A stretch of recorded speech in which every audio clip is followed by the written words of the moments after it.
Jack London, The Unexpected, Part 6. He isn't dead, she called to Hans. He walked over and looked down at the murderer.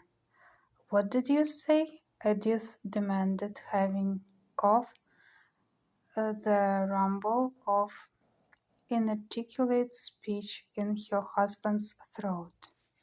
I said it was a damn shame that he isn't dead, came the reply.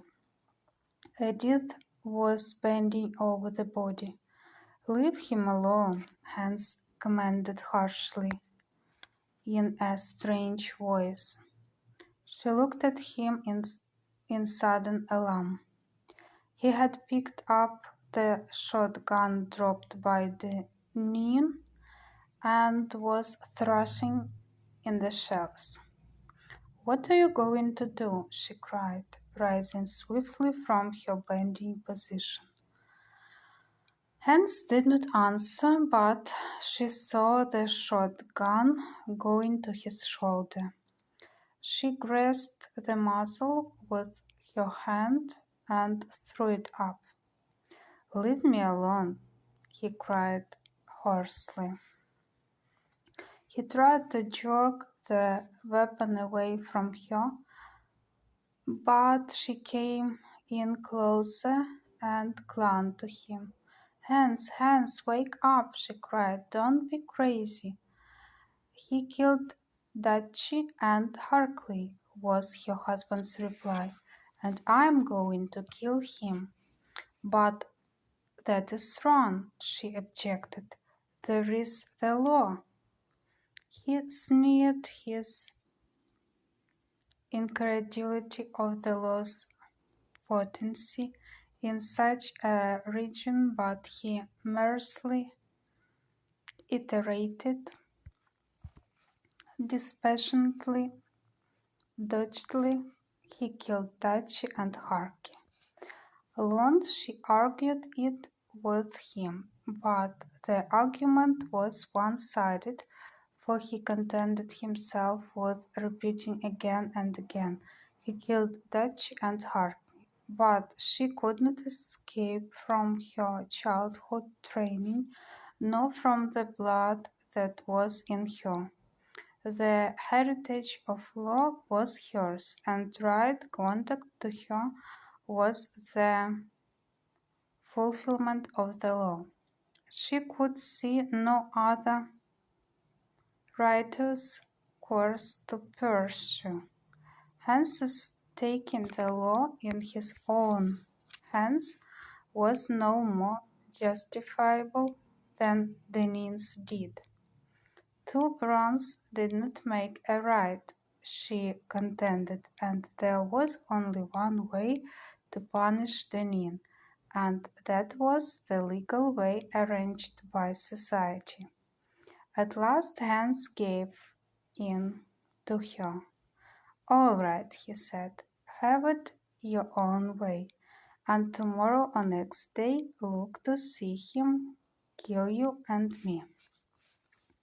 She shook her head and held out her hand for the shotgun.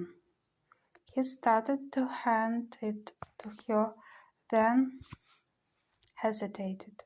"Better let me shoot him," he pleaded. Again she shook her head, and again he started to pass her the gun, when the door opened and an Indian, without knocking, came in. A blast of wind and flurry of snow came in with him. They turned and faced him, Hans still holding the shotgun. The intruder took in the scene without a quiver. His eyes embarrassed the dead and wandered in a sweeping glance. No surprise showed in his face, not even curiosity. Harky lay at his feet, but he took no notice of him. So far as he was concerned, Harky's body did not exist. Much wind, the Indian remarked by way of salutation. All well, very well. Hans, still grasping the gun, felt sure that the Indian attributed to him the mangled corpses. He glanced appealingly at his wife. "Good morning, Neguk," she said, her voice betraying her effort. "No, not very well. Much trouble."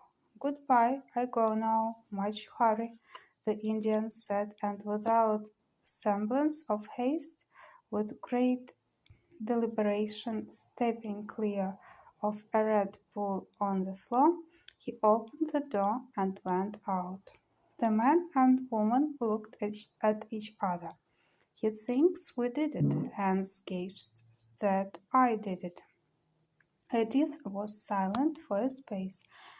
Then she said, briefly, in a businesslike way, "Never mind what he thinks. That will come after. At present we have 2 graves to dig. But first of all, we've got to tie up Deneen so he can't escape."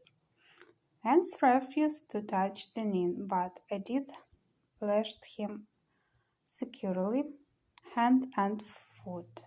Then she and Hans went out into the snow. The ground was frozen. It was impervious to a blow of the pick. They first gathered wood, then scraped the snow away, and on the frozen surface built a fire.